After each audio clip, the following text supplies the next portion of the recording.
పట్ల దేవుని ఉద్దేశం ఏంటంటే, మనం భూమి మీదనే ఏదోను తోటలో మానవుడు ఏ విధంగా ఉన్నాడో స్ట్రెస్లెస్ లైఫ్, ఏ విధంగా అయితే ఒత్తిడి లేని జీవితాన్ని మానవుడు ఏ విధంగా అయితే ఎదుర్కొన్నాడో, ఒత్తిడి లేని జీవితం ఏ విధంగా మానవుడు కలిగి ఉన్నాడో అదే జీవితం మనం భూమి మీద జీవించడం దేవుని చిత్తం.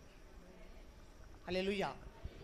మానవునికి నిజంగా చూసుకుంటే ఏదోని తోటలో ఉన్నప్పుడు మానవుడు పని చేశాడు, కానీ చెమట రాలే.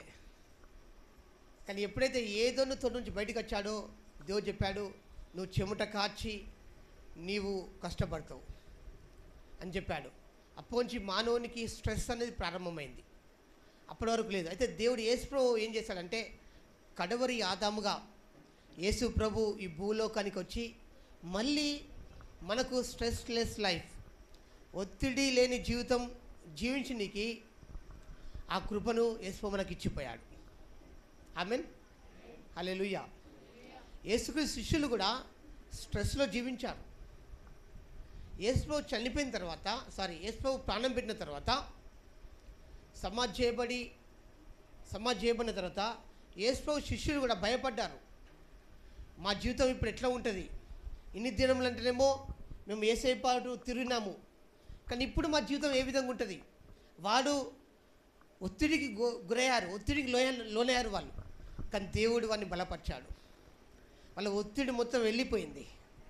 హల్లెలూయా. అయితే మన ఒత్తిడి మొట్టమొదటిగా దేవుని ఉద్దేశం ఏంటంటే, స్ట్రెస్లెస్ లైఫ్ అనేది ఇంకా దేవుని ఇంకా చిన్నదే. ఇది మనము దేవుని ఉద్దేశం ఏంటంటే భూమి మీదనే పరలోక రాజ్యం అనుభవించడం, ఇది దేవుని చిత్తం. ఆమేన్. స్ట్రెస్లెస్ లైఫ్ మొట్టమొదటి చెప్తాను. తర్వాత దేవుని ఇంకో గొప్ప ఉద్దేశం ఏంటంటే, స్ట్రెస్లెస్ లైఫ్ కంటే ఇంకా గొప్ప జీవితం ఏం తెలుసా, మనం భూమి మీద పరలోక రాజ్యం అనుభవించడం. ఆమేన్. నువ్వు భూమి మీద పరలోక రాజ్యాన్ని అనుభవిస్తే నీ జీవితం ఎట్లుంటుంది, ఎంత ఆనందంగా ఉంటావు. మనం మొట్టమొదటిగా ఈ లోకానికి కావాల్సింది ఏం తెలుసా, స్ట్రెస్లెస్ లైఫ్. ఒత్తిడి లేని జీవితం కొరకే లోకమంతా ఎదురు చూస్తుంది కదా. అయితే ఈ ఒత్తిడి లేని జీవితము మనం మొట్టమొదటిగా మనం జీవించాలంటే, మనం ఏం చేయాలంటే మన భారాన్ని ఆయన మీద మోపడం నేర్చుకోవాలి. ఆమేన్.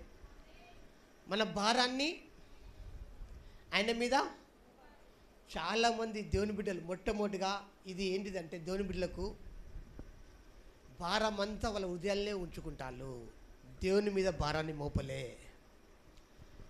దేవుని మీద భారం మోపితే ఏమవుతుందంటే భారం ఉండదు.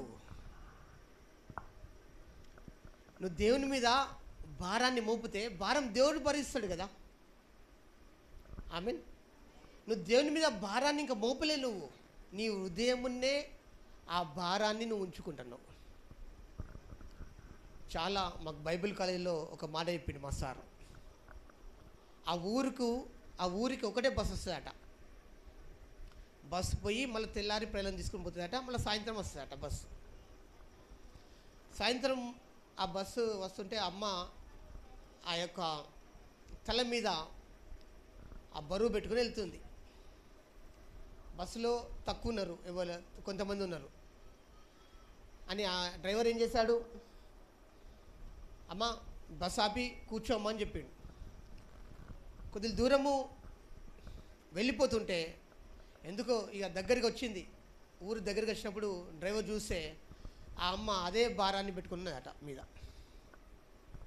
ప్రెస్ కట్, అదే భారాన్ని ఆమె పెట్టుకున్నదట. ఇప్పుడు కూడా చాలామంది క్రైస్తవులకు అర్థమవుతలేదు భారం దేవుని మీద ఎట్లా మోపాలనో, దేవుని మీద ఎట్లా వేయాలనో. ఇది నువ్వు మొట్టమొదటి గ్రహించాలి. నీ భారము నువ్వు దేవుని మీద ఎట్లా మోపాలనో నువ్వు గ్రహిస్తే నువ్వు తేలికగా అయిపోతావండి. ఆమేన్. చాలామందికి నోరు తెరిస్తే నీ నోటి మాటను బట్టే నీ జీవితం నీ నోటి మాటను బట్టే నీ జీవితం ఎట్లుందో తెలుసుకోవచ్చు.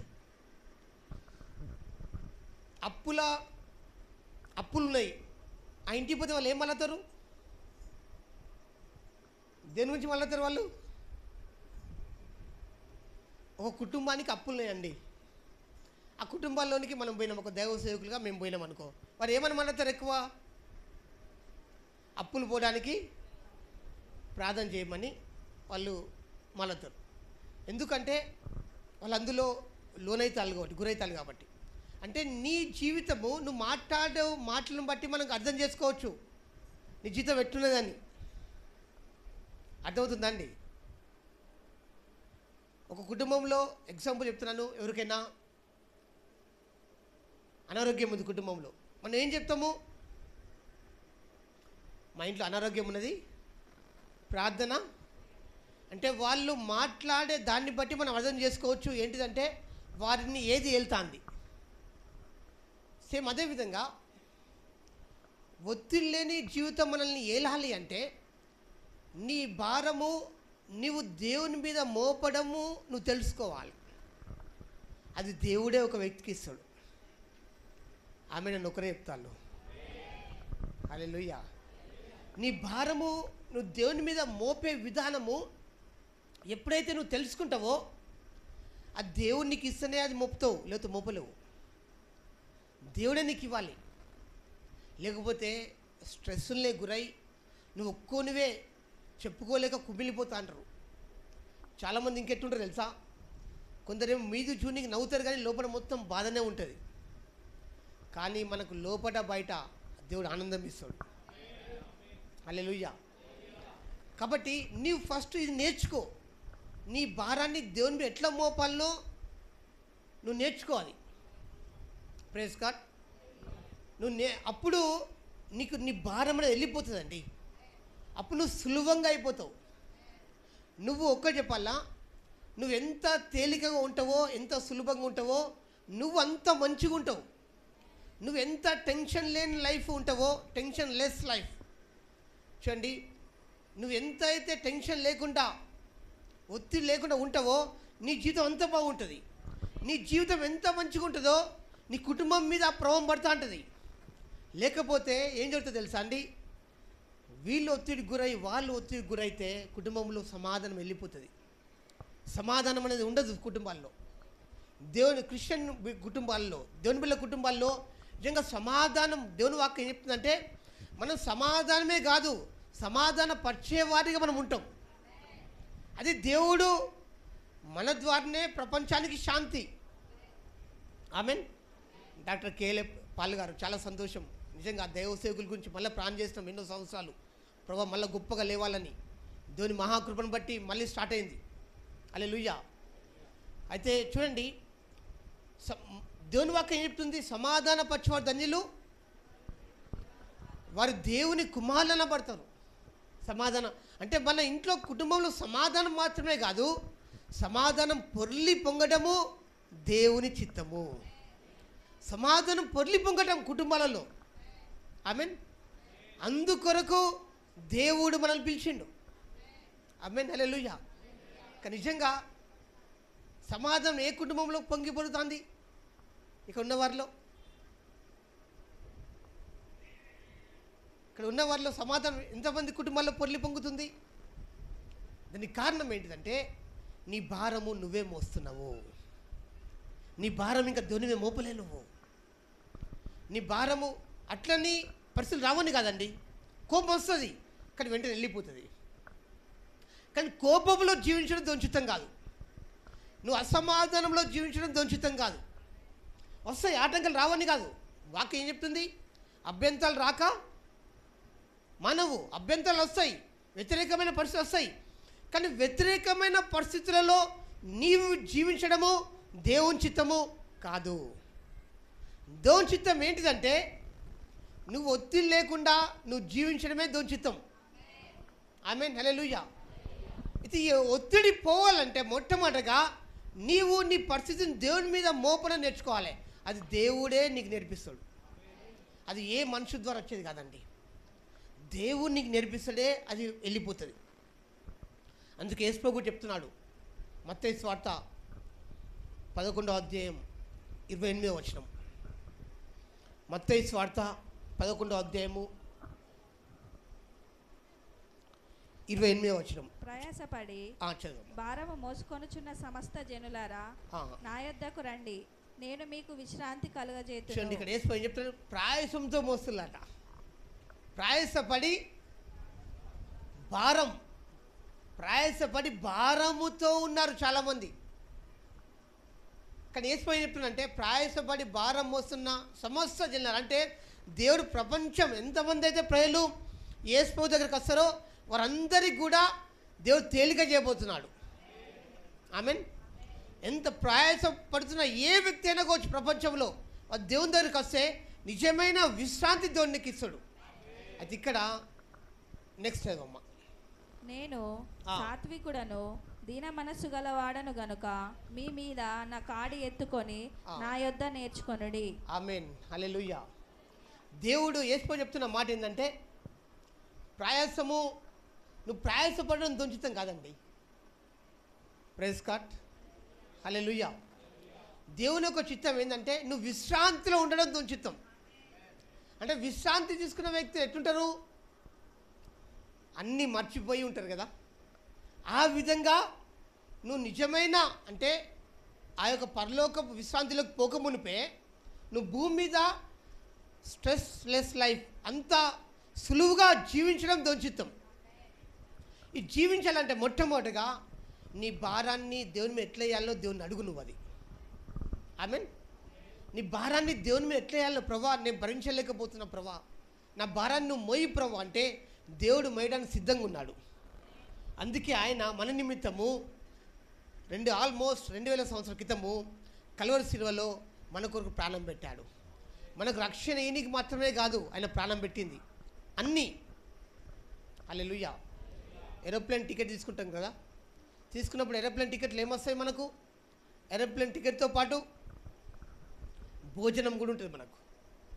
చాలామంది ఈ గమ్యమే రక్షణే అనుకుంటారు కానీ దాంతోపాటు అన్నీ ఉన్నాయి మనకు. ఆమేన్. ఒక వ్యక్తి అట ఇంగ్లాండ్ దేశం నుండి అమెరికా దేశానికి వెళ్తున్నాడట. ఆయన టికెట్ తీసుకున్నాడు, అందులో ప్రయాణిస్తున్నాడు. ఆయన రోజు ఆయన ఆహారం తిన్న ఆహారం వచ్చి ఆయన ఏమైతే ఆహారం ఆయన ఏర్పాటు చేసుకున్నాడో ఆహారం అయిపోయింది. మేబీ 3 months ఏమో జర్నీగా వచ్చింది, ఎన్ని మంత్స్ మేబీ తెలియదు కరెక్ట్గా. అయితే ఇక ఆయన ఆహారం కొద్దిగా తిని సంతృప్తి పడుతున్నాడట. ఎవరు? ఈ వ్యక్తి. ఎందుకంటే ఆయన ఆహారం లేదు. తను ముందుగా చూస్తే వాళ్ళు మంచి ఆహారం తింటున్నారట, బాగుంటున్నారట. లాస్ట్ ఇంకొక 1 day అయితే వస్తుంది ఇక దిగుతామనంగా అంటే ఏంది మీరు ఆహారం మీకు ఎక్కువ చేస్తుందంటే నువ్వు టికెట్ కొనలేదు అని అడిగిల్లట వాళ్ళు. అంటే మేము టికెట్ తీసుకున్నా అంటే ఆ టికెట్నే ఈ ఆహారం కూడా మనకు ఫ్రీ ఉన్నది అని చెప్పినట. సేమ్ చాలామందికి ఏంటిదంటే రక్షణ మాత్రమే చాలామంది అనుకుంటారు, రక్షణతో పాటు ఇవన్నీ మనకు ఉన్నాయండి. స్ట్రెస్లెస్ లైఫ్, సమాధానం, ఆనందం, ఐశ్వర్యం, ఘనత, పేరు, మంచి ఆరోగ్యం. ఆమేన్. అవన్నీ మానవాళికి ఏం కావాలో ఆహారం, మనము గృహం కట్టుకోవటం, ఇవన్నీ కూడా అందులోనే ఉండిపోయినాయి.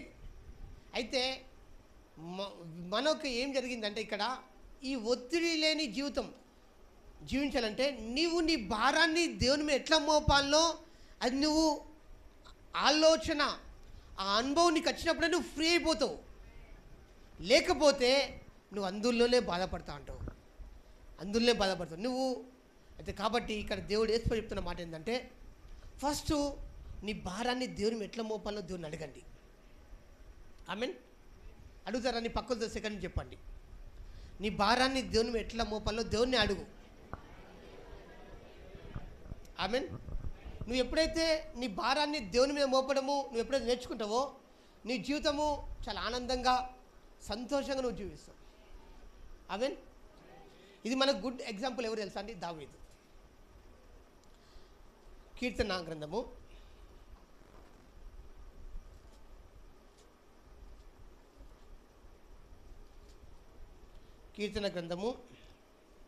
3వ హల్లెలూయా 3వ అధ్యాయం 6వ వచనము.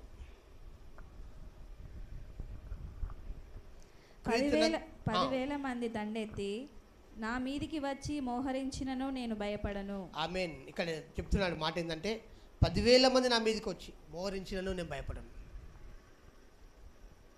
ఆయన అరణ్యంలో ఉన్నప్పుడు ఎప్పుడు ఏ శత్రువు ఆయన మీదకి వచ్చి దాడి చేస్తే తెలియదు. కానీ ఆయన చెప్తున్న మాట ఏంటంటే, హల్లెలూయా, 7వ వచనం చదవమ్మా. యెహోవా లెమ్మో, నా దేవా నన్ను రక్షింపుము, నా శత్రువులనందరినీ దవడ ఎముక మీద కొట్టువాడవు నీవే. నా శత్రువులందరినీ దవడ ఎముక మీద కొట్టువాడవు నీవే. చూడండి, ఆయన 10,000 మంది నా మీదకి వచ్చి మోహరించినను నేను భయపడను. ఆమెన్. ఎందుకు అంటే ఆయన భారం అంతా దేవుని మీద మోపాడు దావీదు. ఆమెన్. ఆయన భారం ఆయన మీద ఆయన మోసుకుంటలేడు, దేవుని మీద భారం మోపాడు.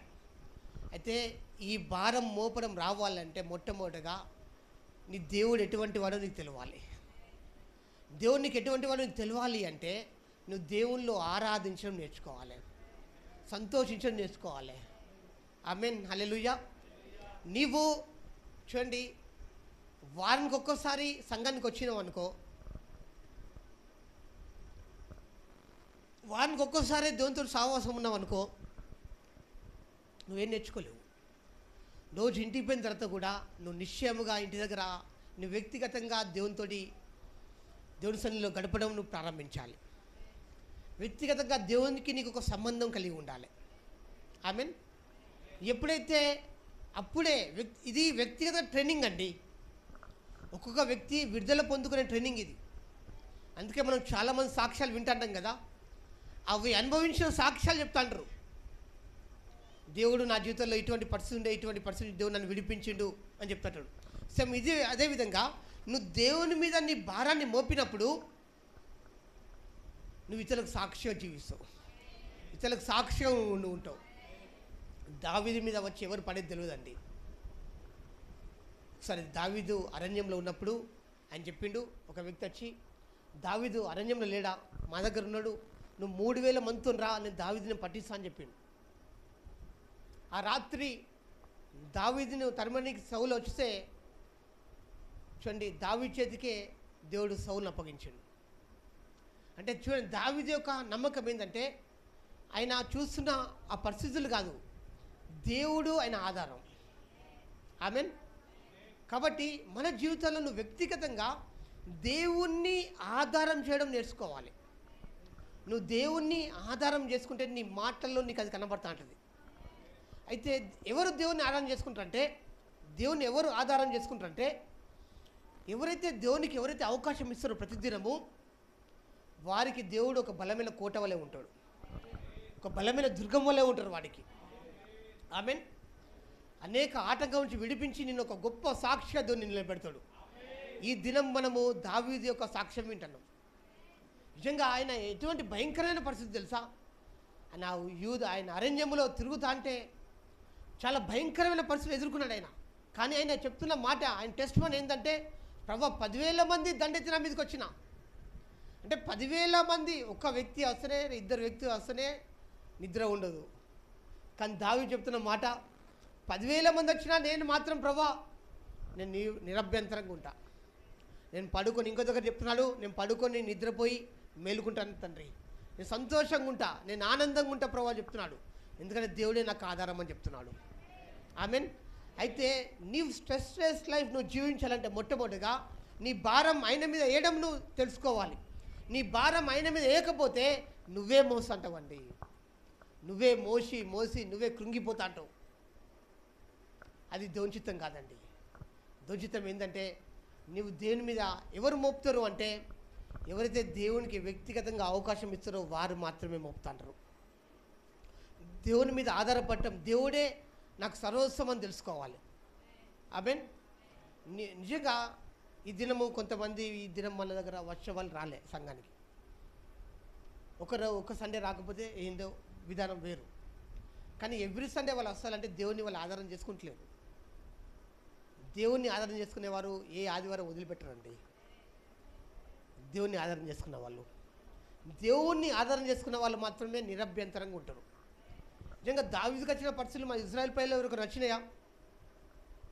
అంత భయంకరమైన పరిస్థితులు దావీదు ఎదుర్కొన్నాడు.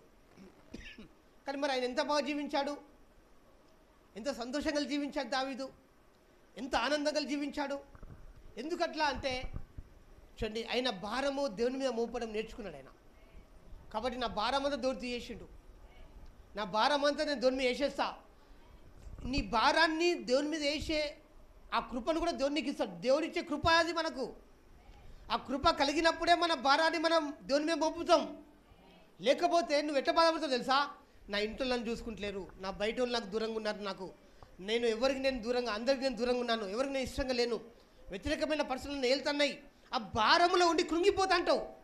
నువ్వు దేవుని మీద ఆ భారము నువ్వు దేవుని మీద మోపినావు అనుకో, నువ్వు అందులో నుంచి బయటపడతావు. ఆమేన్. అందులో నుంచి బయటపడతావు. కొంతమంది ఏమంటారు, అన్న వాళ్ళు ఏమైనా కానీ దేవుడైతే వాళ్ళని తీసుకొని వస్తాడు. నిజంగా దేవుడే వాళ్ళని రక్షణ ఇస్తాడు కంపల్సరీ. ఎందుకు అంటే వాళ్ళ భారం దేవుని మీద మోపిలు కాబట్టి. ఆమేన్. కాబట్టి నీవు నిజంగా ఈ భారం చాలామందికి లేదు మన మధ్యలో.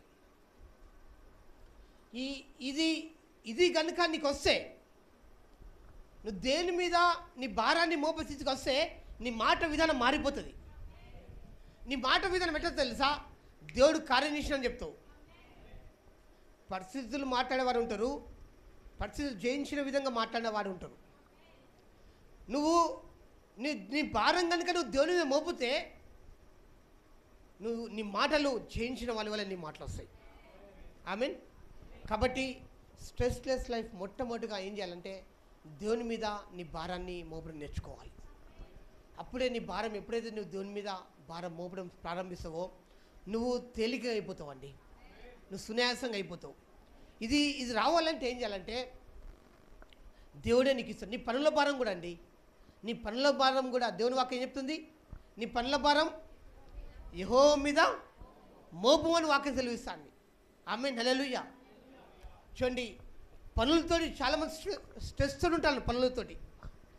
అయితే నీ పనుల భారం కూడా నువ్వు దేవుని మీద మోపినప్పుడు ఏం జరుగుతుందంటే నీ పనుల గురించి నువ్వు చింతపడవు. ఆమేన్. కాబట్టి ఫస్ట్ థింగ్ ఇక్కడ దేవుడు చెప్తున్న మాట ఏంటంటే, ఒత్తిడి లేని జీవితం నువ్వు జీవించాలంటే నీవు నీ భారాన్ని దేవుని మీద మోపడం ప్రారంభించుకోవాలి. దేవుని మీద నీ భారం నువ్వు మోపాలి అంటే నువ్వు దేవుని నువ్వు ఆధారం చేసుకోవాలి. ఆమేన్. చాలామంది దేవుణ్ణి ఆధారం చేసుకుంటూ అంటారు, కానీ నిజంగా వారి దేవుడు ఆధారంగా ఉండడు. దేవుణ్ణి కనుక వాళ్ళు ఆరాధన చేసుకుంటే భయం లేని జీవితం జీవిస్తారు. మానవాళికి చూడండి, శత్రువు ఎవరు తెలుసా? భయమే.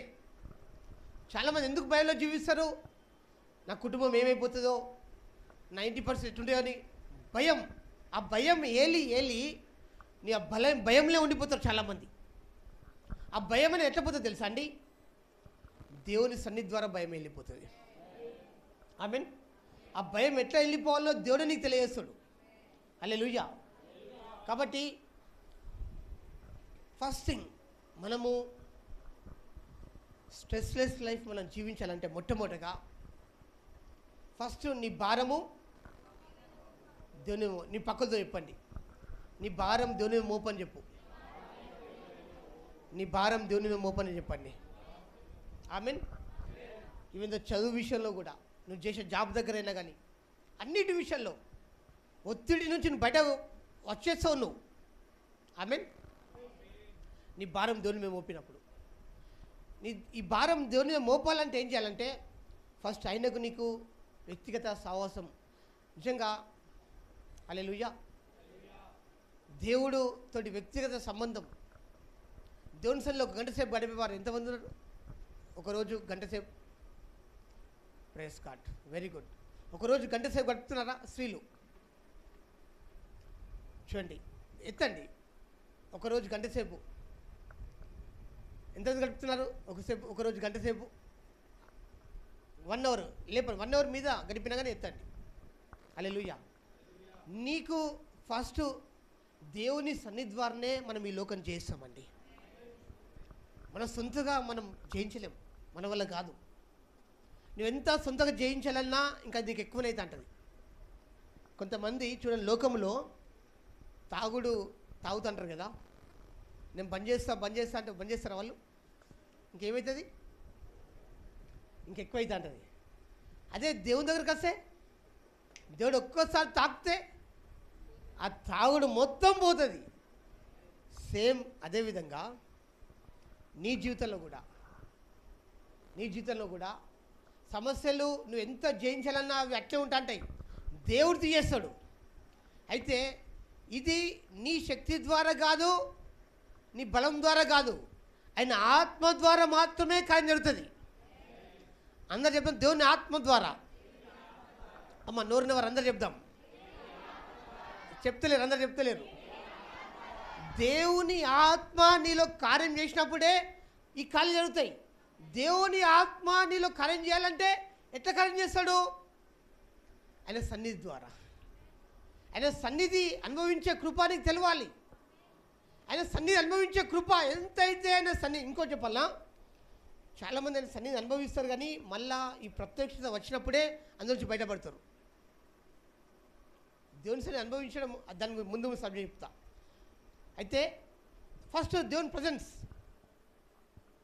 దేవుని సన్నిధి ఏం చేస్తుంది తెలుసా? నువ్వు ఉన్న పరిస్థితి నుంచి నిన్ను ఫ్రీ చేస్తుంది. ఆమేన్. నీకున్న పరిస్థితి నుంచి వెంటనే తేరుకుంటావు, వాటి బయటికి తీసుకొస్తావు. అందుకే నువ్వు దేవుని సన్నిధిలో, చాలామంది దేవుని సన్నిధికి వచ్చి ఆరాధన చేయరు, వాళ్ళ సంగతులు దేవుని చెప్తాంటారు. అమ్మ నీ సంగతులు దేవుని తెలియదు అమ్మా, దేవుడు ఆరాధన చేయమని చెప్తే వీళ్ళు వేరే మాట మాట్లాడుతుంటారు. ఆరాధన చేసే సమయంలో ఆరాధన చేయాలి. ఆమేన్. దేవుని మయంపరిచే సమయంలో దేవుని మయంపరచాలి. దేవుని గణపరిచే సమయంలో దేవుని గణపరచాలి. విజ్ఞాపన చేసే నీ పరిస్థితి దేవుని తెలియదా? నీ ప్రతి పరిస్థితి తెలుసు. ఎగ్జాంపుల్, నీ భర్త ఇంకా మారలేకపోవచ్చు, దేవుని తెలియదా? హల్లెలూయా. నీ కొడుకు ఇంకా మారలేకపోవచ్చు, దేవుని తెలియదా? తెలుసు. కానీ నువ్వు ఫస్ట్ దేవుడు ఏం చేస్తాడంటే నీ వాళ్ళను మార్చే ముందు నిన్ను మొట్టమొదటిగా బయటపడేస్తాను దేవుడు. నువ్వు అందులోంచి నువ్వు బయటపడి నువ్వు సంతోషంగా ఉండడం దోచిత్తం. దేవుని సన్నిధి అనుభవించడం రావాలి. మొట్టమొదటిగా ప్రతి ఒక్కరికి ఏం కావాలి? దేవుని సన్నిధిలో నుండి ఎప్పుడైతే నువ్వు దేవుని సన్నిధి నుంచి ఎప్పుడైతే నీవు గడపడం ప్రారంభిస్తావో, దేవుని సన్నిధికున్న శక్తిని నువ్వు గ్రహిస్తావో, నీ జీవితంలో పరిస్థితులు మారిపోతా ఉంటాయి. నువ్వు ఇతరులకు ధైర్యం చెప్పే వ్యక్తిగా ఉంటావు. ఆమేన్. నీ ద్వారా ఇతరులు ధైర్యం పొందుకుంటారు. ఆమేన్. దేవుని యొక్క సన్నిధి విలువని తెలవాలి. ఆమేన్. ఇది ఎప్పుడు తెలుస్తుంది? నువ్వు మొట్టమొదటి నువ్వు అందులో ఉన్నప్పుడు, దేవుని సన్నిధిలో నువ్వు గడిపినప్పుడు. ఆమేన్. వ్యక్తిగతంగా దేవుని సన్నిధిలో గడుపుతా అంటే మనం ఏం చేయాలంటే ఆరాధన చేయాలి, దేవుని మయంపరచాలి, దేవుని గణపరచాలి. Praise God. హల్లెలూయా. చూడండి, దేవుని సన్నిధిలో నుంచి ఎప్పుడు దూరం కావద్దండి. లైఫ్లో నువ్వు ఎక్కడికైనా దూరంగా, దేవుని సన్నిధికి దూరం కాకు. దేవుని సన్నిధికి దూరం కావద్దు. తప్పైన కుమారుడు స్టోరీ ఏంటిది? తప్పైన కుమారుడు రియల్గా వాక్యం చెప్తుంది కదా. లూకాసు వార్త 10వ అధ్యాయం తీయండి. చాలామంది దేవునిలో జీవిస్తాలనుకుంటారు కానీ దేవుని సన్నిధికి దూరం ఉంటారు.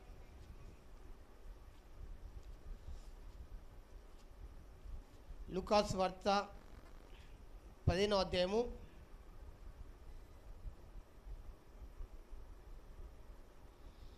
11వ వచనం. మరియు ఆయన ఇట్లా నేను ఒక మనుషునికి 2 కుమారులుండిరి. వారిలో చిన్నవాడు తండ్రి ఆస్తిలో నాకు వచ్చు భాగం ఇమ్మని తన తండ్రిని అడగగా అతడు వారికి తన ఆస్తిని పంచిపెట్టెను. కొన్ని దినములైన తర్వాత ఆ చిన్న కుమారుడు సమస్తమును కూర్చుకొని దూరదేశమునకు ప్రయాణమైపోయి. కొన్ని దినముల తర్వాత అంటే అర్థమైంది తెలుసా అండి? కొన్ని దినములైన తర్వాత ఆ చిన్న కుమారుడు సమస్తమును కూర్చుకొని దూరదేశానికి ప్రయాణమైపోయి. అంటే అర్థమైంది తెలుసా? సంఘానికి దూరం అయిపోయింది ఆ వ్యక్తి. ఫస్ట్ థింగ్ ఏమైపోయాడు? సంఘానికి ఎప్పుడు కూడా ఒక వ్యక్తి దేవునికి దగ్గర ఉంటే సంఘానికి దగ్గర ఉంటాడు. దేవునికి దూరమైన వ్యక్తి సంఘానికి కూడా దూరం అవుతాడు. గ్రహించండి ఎప్పుడు కూడా. ఇక్కడ చిన్న కుమారుడు పెద్ద కుమారుడు ఎవరు తెలుసా? సంఘంలో ఉన్న వ్యక్తులే, ఇద్దరు సంఘంలో ఉన్న వ్యక్తులే. ఆయన ఒక వ్యక్తి సంఘానికి వస్తలేడు అంటే ఆయన వేరే వాటికి వేరే ప్రభావం అనేది పడుతుందని అర్థం. రియల్గా అంటే వేరే ప్రభావం పడుతుందని అర్థం ఏంటంటే ఆయన సొంతగా ఆలోచన చేయడం ప్రారంభిస్తానని అర్థం. ఒక వ్యక్తి సంఘానికి దూరంగా ఉన్నాడంటే, సంఘానికి దగ్గరగా ఒక వ్యక్తి ఎప్పుడు కూడా చూడండి, ఫస్ట్ ఒక వ్యక్తి ఎక్కడ దూరం అవుతుంది తెలుసా? వ్యక్తిగత జీవితం ఫస్ట్ దేవుని సన్నిధిలో గడపడం దూరం అయిపోతుంది, ఇక్కడ దూరం అయిపోతుంది ఆ వ్యక్తి. నెక్స్ట్ ఆ దూరమైన వ్యక్తి కూడా నడుస్తుంటుంది. ఇంకా నువ్వు సంఘానికి దూరమైందనుకో ఆలోచన విధానం మొత్తం మారిపోతుందండి. ఒక వ్యక్తి లోకములో ఎట్లా ఆలోచిస్తారో అట్నే ఆలోచిస్తారు. ఏం చేసింది ఈ వ్యక్తి చూద్దాం ఒకసారి. ఈయన గురించి మనం ధ్యానిద్దాం ఈ దినం లైట్గా. నెక్స్ట్ చదవమ్మా. అచ్చట తన ఆస్తిని దుర్యాపారము వలన పాడు చేశాను. చూడండి, అంటే దేవుని సన్నిధికి, అంటే సంఘానికి, దేవుని సన్నిధికి రెండింటికిగా ఒక వ్యక్తి దూరం అయితే ఏం జరుగుతుందంటే నువ్వు నీ జీవితం పాడు చేసుకుంటాను అని అర్థం. గుర్తుపెట్టుకోండి ఎవరైనా కానీ. ఒక వ్యక్తి దేవుని సన్నిధికి, సంఘానికి ఎవరైతే దూరంగా ఉంటారో ఆయన జీవితంలో వ్యతిరేకమైన పరిస్థితులు రావడానికి ఆయన ఎంతో అవకాశం ఇస్తాడు అని అర్థం.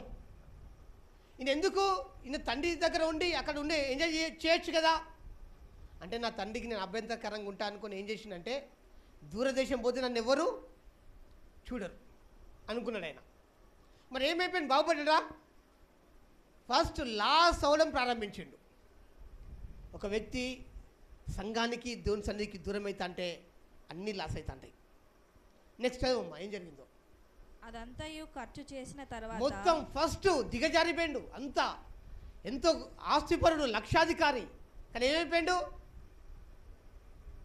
దిగజారిపోయిండు. కానీ అయినా ఆయనకు మరి నా ఆస్తి మొత్తం పోతుంది అని తెలుసాందా? తెలుసలేదు. దేవుని సరిగ్గా దూరమైన వ్యక్తులు అరే మా పరిస్థితి ఇట్లా ఎత్తుంది, మా కుటుంబం ఇట్లా అవుతుందని తెలుసుకోలేరు వాళ్ళు. దేవుని సరిగ్గా ఎవరైతే దగ్గర ఉంటారో ఆ కుటుంబంలో ఏం జరుగుతుందో వాళ్ళకి అర్థమవుతూ ఉంటుంది. ఒకవేళ దగ్గరై దూరం ఉంటే వేరు, కానీ కొద్దిగా డిస్టెన్సెస్ ఏం కాదు, కానీ మరీ పోతే మాత్రం ఆ కుటుంబం మొత్తం లాస్ అయిపోతాడు. చూడండి, ఒక వ్యక్తి మనము ప్రార్థన చేస్తున్నాము, ఒక 4-5 రోజులు ప్రార్థన చేయకపోతే ఏమైపోతుంది మనకు? అరే ప్రార్థన చేస్తలేను కదా, ఏం తక్కువైపోయింది అంతేనమ్మా? అది వస్తుంది, అది ఆత్మీయ స్పర్శ. అయితే ఈ వ్యక్తికి ఆత్మీయ స్పర్శ లేదు. ఈ వ్యక్తికి, ఏ వ్యక్తికి? తప్పిపోయిన కుమారునికి ఆత్మీయ స్పర్శ లేదు. చాలామంది ఆత్మీయ స్పర్శ లేకుండా జీవిస్తారు, ముఖ్యంగా పురుషులు, స్త్రీలు కూడా చాలామంది. సెకండ్ ఇచ్చి అడుగు, ఆత్మీయ స్పర్శ ఉన్నదని అడుగు, అడగండి. ఆత్మీయ అడగండి, గట్టిగా అడగండి ఒకసారి. సెకండ్ ఇచ్చి అడగండి. ఆమేన్. నీకు దేవుని సన్నిధికి నువ్వు దూరమైనవన్న ఫీలింగ్ నీకు వస్తుందా? అసలు నీకు వచ్చిందా? ఒకవేళ రాకపోతే ఎందుకు రాలే అంటే దేవుని మనసు నీలో లేదని అర్థం. ఒక్కరోజు సండే రోజు చర్చికి రాకపోతేనే అరే ఎందుకు మిస్ అయినా అనే స్పర్శ వస్తుందమ్మా. నేను హైదరాబాద్లో జాబ్ చేసేటప్పుడు ఒక్క సండే మిస్ అయినా అంతే. అరే ఎట్లా మిస్ అయినా, నాకు ఇట్లయితే జరిగింది, నేను మిస్ అయితే ఇట్లా అయింది కదా అని చాలా అయింది ఆ స్పర్శ. ప్రైజ్ గాడ్, హల్లెలూయా. ఎందుకు మరి? అది దేవుడు పెట్టిన నియమం, అది మనుషులు పెట్టిన నియమం కాదు, దేవుడు పెట్టిన నియమం. ఈ వ్యక్తి ఎక్కడున్నాడంటే ఈ వ్యక్తి కోల్పోయిన ఫీలింగ్ వస్తలేదు ఆయనకు. చాలామంది భవిష్యత్తు డబ్బులు సంపాదించుకొని పరిగెత్తుకుని ఉట్టాలు, కానీ మరి దేవుని సరిగ్గా మీరు లాస్ అవుతానమన్న ఫీలింగ్ లేదు నాకు. ఈయన దగ్గర ఏం చూసుకున్నాడు? నాకు డబ్బులనే చూసుకున్నాడు, కానీ మరి దేవుని సరిగ్గా నాకు లేదు, నాకు దూరం అవుతుంది అన్న ఆలోచన వచ్చిందా? రాలే.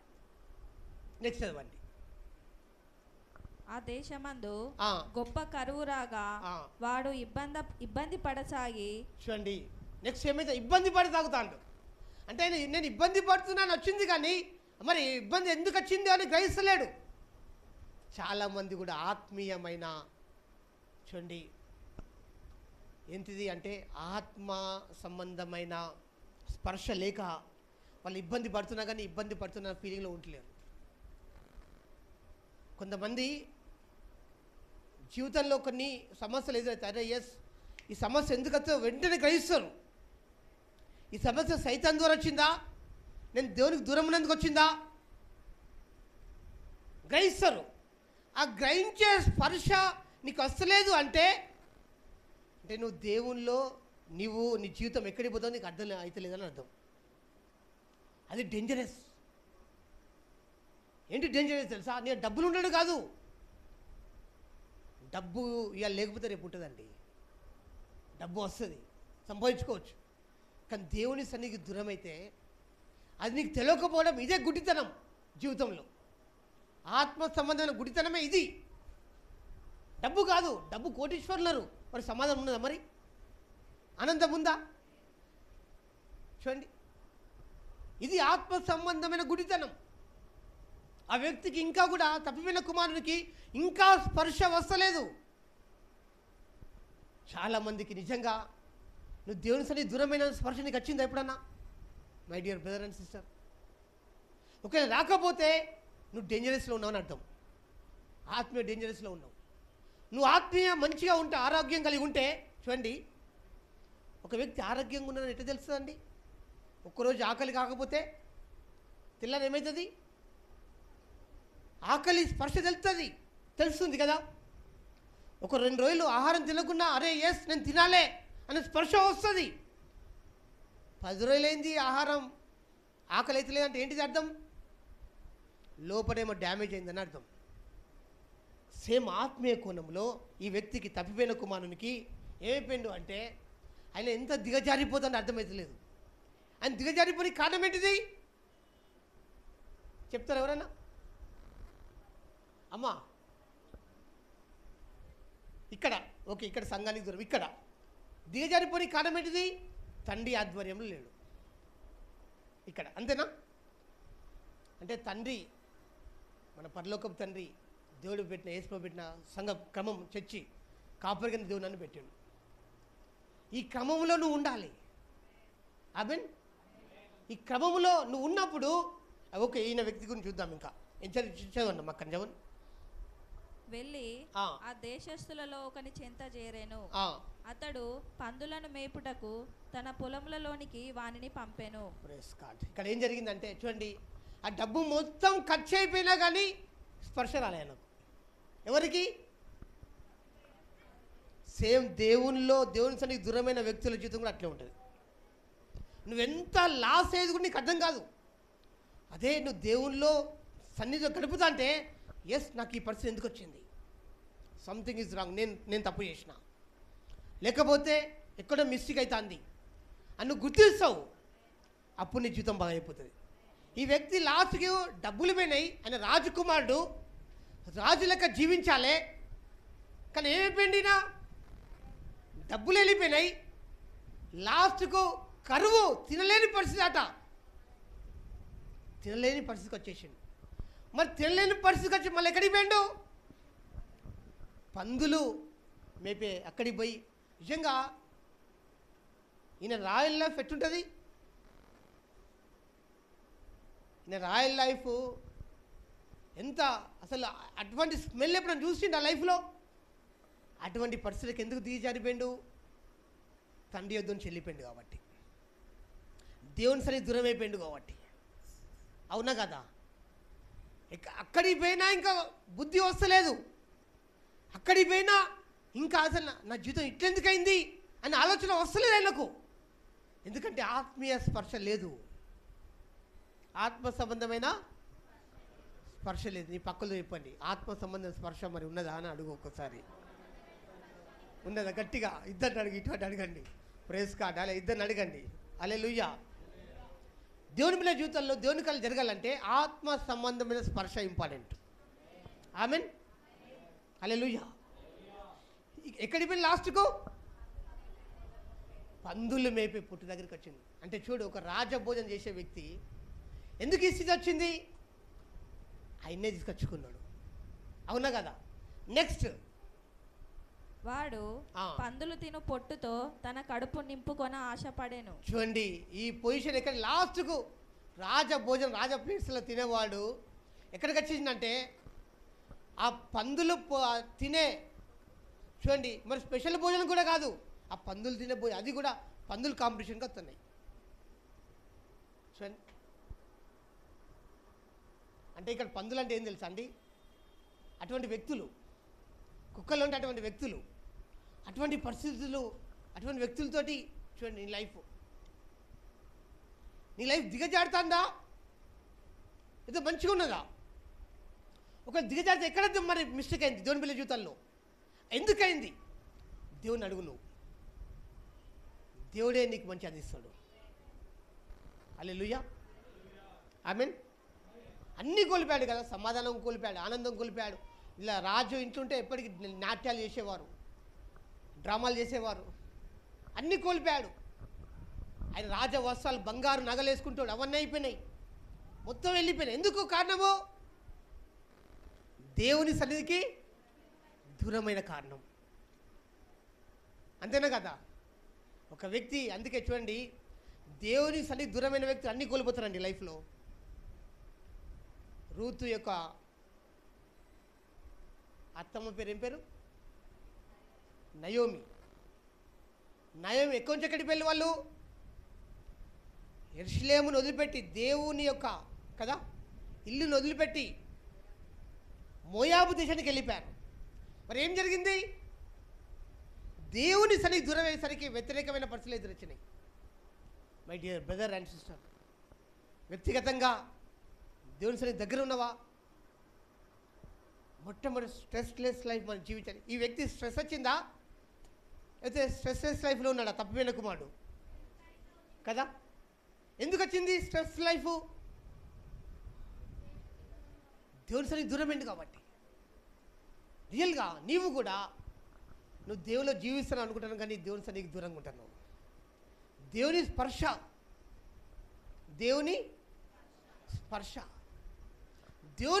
నీ జీవితం నుంచి వెళ్ళిపోతే అన్నీ కోల్పోతారండి. లాస్ట్కి ఏం జరిగింది? నెక్స్ట్ చదవమ్మా.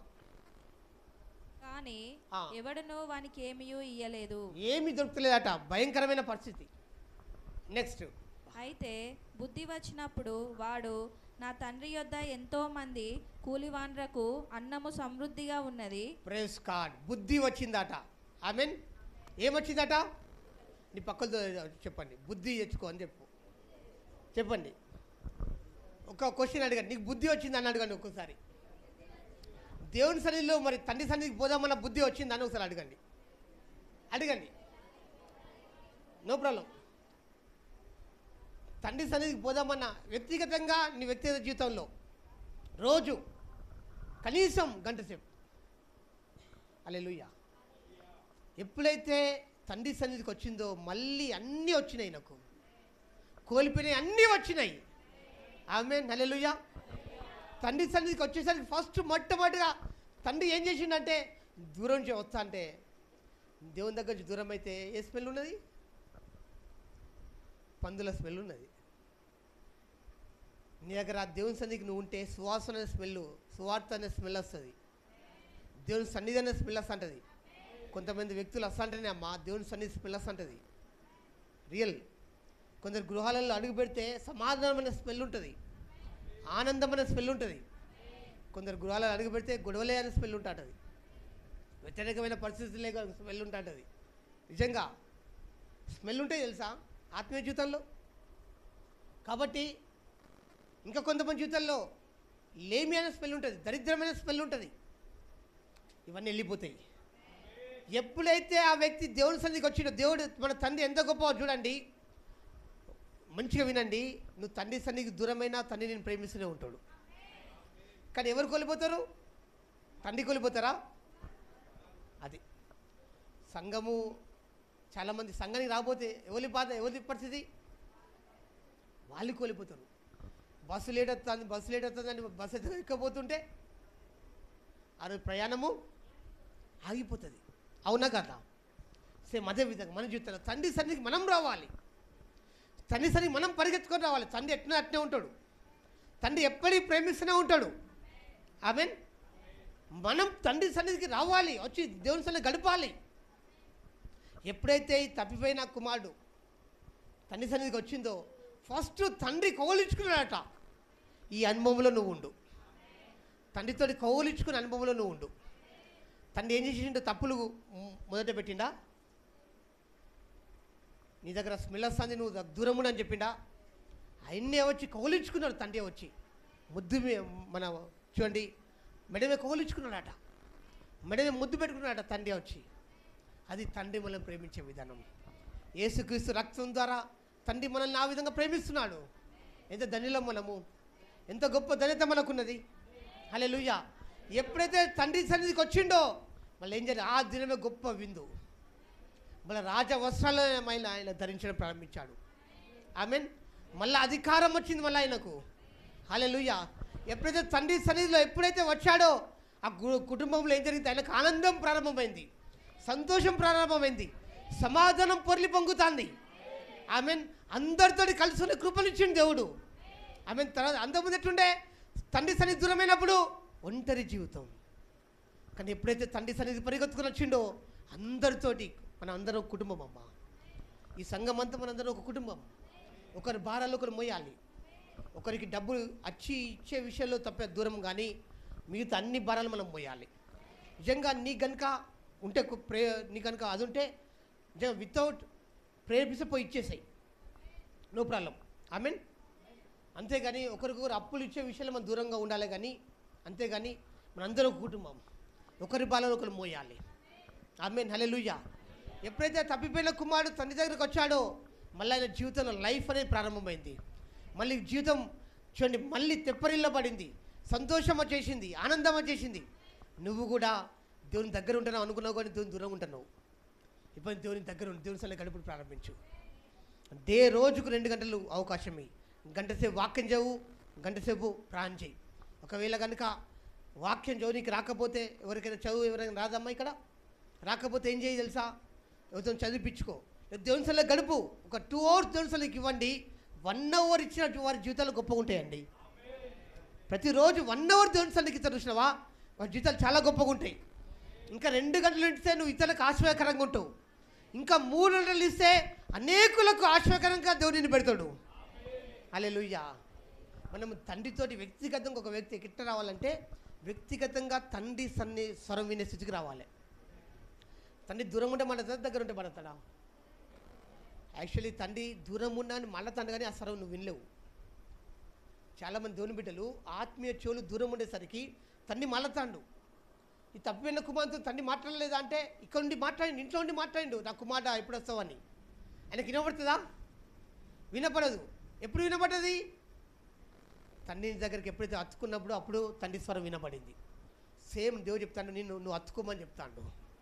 అప్పుడు తండ్రి స్వరం నీకు వినపడుతుంది. హల్లెలూయా. నాకు వేరుగా ఉండి మీరు ఏమి చేయలేరు, ఏం సాధించలేరు. My dear brothers and sisters, నువ్వు అవకాశం ఉన్నప్పుడే దేవుని సన్నిధికి అవకాశం గడుపు. నీ కుటుంబంలో ప్రార్థన ప్రారంభించు, నీ కుటుంబంలో ఆరాధన చేయి, నువ్వు వ్యక్తిగతంగా చేయి, ఆరాధన చేయి. చూడండి నీకు సమయం ఉంటుంది, చాలా సమయం ఉంటుంది. నీ సమయం ఇవ్వగలుగుతావు. నువ్వు ప్రారంభించు, ప్రార్థన ప్రారంభించు, ఆరాధన ప్రారంభించు. చెప్పండి, పక్కలతో చెప్పండి, ప్రార్థన ప్రారంభించు. ఇంటి యజమానురాలు స్త్రీలు ప్రార్థన ప్రారంభించండి, యవనస్తులు ప్రార్థన ప్రారంభించండి, పురుషులు ప్రార్థన ప్రారంభించండి. నీ కుటుంబం బాగుంటుంది. నీ కుటుంబంలో మళ్ళీ ఏమైతే కోల్పోయినావో అవన్నీ దేవునికి తిరిగిస్తాడు. దేవుడి మాటలు అందరూ ఫలింపచేయనాక. Amen, amen. దేవుడి వాక్యం దీవించినాక స్ట్రెస్లెస్ లైఫ్ మనం జీవించాలంటే మొట్టమొదటిగా నీ భారం ఆయన మీద మోపడం నేర్చుకోవాలి. నీ భారం ఆయన మీద ఎట్లా మోపుతావు అంటే చూడండి, నువ్వు దేవుణ్ణి ఆధారం చేసుకోవాలి. దేవుని ఎప్పుడు ఆధారం చేసుకోవాలి? ఆయన సన్నిధిలో ఎవరైతే గడుపుతారో వాళ్ళు మాత్రమే దేవుని ఆధారం చేసుకుంటారు. ఆమెన్. ఓకే, ప్రార్థన చేసుకుందాం. Thank you lord Jesus. ప్రేమల మా పరలోకపు తండ్రి, రీకృంటో రబి రిలో శబ్రంద రకలు అమ్మ దేవుడు కనుక నీతో మాట్లాడితే ఇప్పుడే ప్రార్థన ప్రారంభించు, ఇప్పుడే ప్రార్థన ప్రారంభించు. Thank you lord. తీసేస్తా ఫస్ట్ తీసేసేయి. Thank you lord. రీకృంటో రిబ్రుల్లా రిలో శకలు